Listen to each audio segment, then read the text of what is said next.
This video is brought to you by Miniature Market. Thousands of board games, miniatures, and paints, discount prices at miniaturemarket.com. So the other day I get a letter on Board Game Geek and it says, "Hey, how you doing, Ron? Blah, blah, blah. And, I know you like this kind of stuff, and I just wanted to let you know that I have a game on Drive-Thru RPG that's free to play." I go, "Okay." And he says, "Why don't you check it out? Here's the link and see what you think." Well, of course, me being, the type of guy I am, I said, "Well, let me go check it out." So I went there, I checked it out, and decided to download it. And sure enough, this little game here, it's called Cards and Catacombs. So what did I think of it? How does it work? What do you have to do? Where are the cards? Well, there's only one way to find out. Let's go down to the table and take a look. So in order for me to really show this to you, I would have to basically, really just do kind of a playthrough, which I think eventually I'll do so you guys can kind of check it out. It's very interesting. Creating a party isn't, or a hero is not as hard as you think. There's just, a bunch of pluses and minuses to things, depending on what you are. If you're going to be a warrior, of course your melee to hit is going to be higher, your range is going to be low, and then of course your magic ability is going to be in the negatives. Very smart. And then it tells you how you can level up. Another thing is that hit points, you're going to end up with 30 hit points, and then depending on what characteristic you are, as far as human, dwarf, or elf, that's going to help you. And then it breaks down what you want to do. Your name for your character, your race, of course, your class, your level, which will be nothing starting off, XP, nothing, and then whatever you decide to be, your plus and minuses here. Your resistance, your hit points, like I said, 30, and then plus whatever, depending on your character or things like that, or whether you're human and so forth and so on. Any kind of special classes, of course you start with no magic pieces, and only a mage ends up with, you got it, magic items. The way you're going to decide on what happens here is kind of interesting, because here, when you go down into catacombs, you don't fight a different assortment of creatures. You are going to draw a card, and in that particular catacomb is going to be whatever's there. So if you unluckily decide to pull a king, well, you're going to be facing dragons and dragon folk, which I guarantee you is not very fun. Like I said, you're going to die a lot here. You're going to lay out poker cards, okay? You're going to lay out a layer of 4, and then over that, where you can see the top, you're going to put another layer of 4, and then you're going to take one card and put it off to the side. It's going to be your wild card.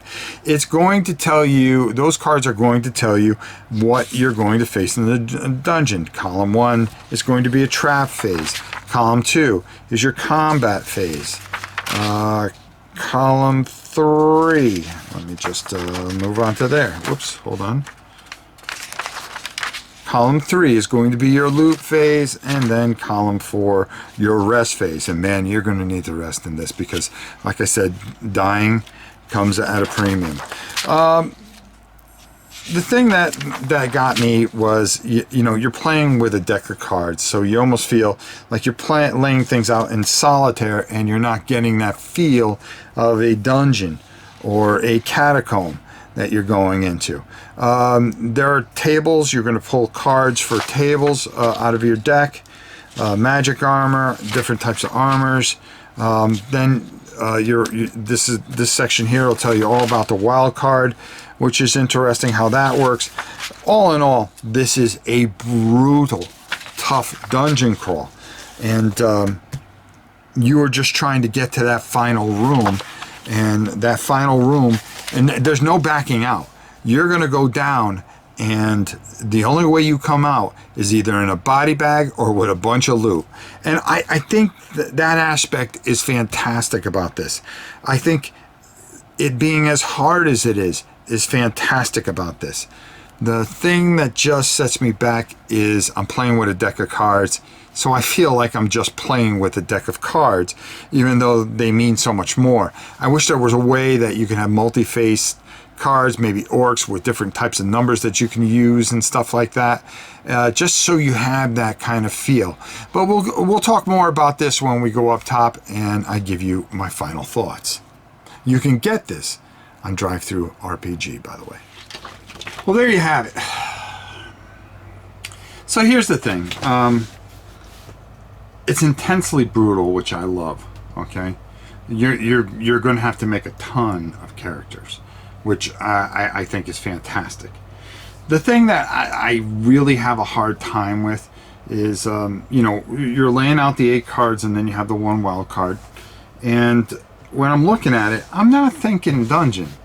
I'm not thinking catacombs. I'm not thinking any kind of theme. It doesn't suck me in that way.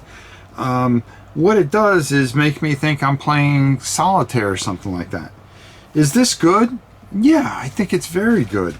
But the thing I would have loved to see is probably cards that just, instead of going ace to 3, maybe just orc cards, or, you know, faces, cards with orcs on them, and then, you know, maybe have it numerized so you can use the card 2 or 3 different ways. But I would have loved to seen different types of things, you know, maybe different. I don't know. I just, for me, I just felt like I was playing with a poker deck, and it just didn't work the way I would have hoped it worked. Is this a good game? I think it's a very good game. But for me, I just, theme-wise, I could not get into it. And I don't want to lie, okay? I don't want to tell you something that's not true. I think it's very good. I think it's hard, which I love. I mean, that for me, that was like, oh man, this is brutal. And I found myself trying to make more and more characters, because either the enemy's going to take a whole bunch of damage, or you're going to take a whole bunch of damage. And I you know, that whole risk factor, I really like. There's no dice involved or anything like that. I really think he's on to something here, and I think you should check it out yourself if you can. You know, it might be something that you enjoy. For me, I enjoyed it. I can't look past the cards. And I think that's what bothers me the most. I don't know. All right, until next time, it's your old pal Rob. We'll see you soon.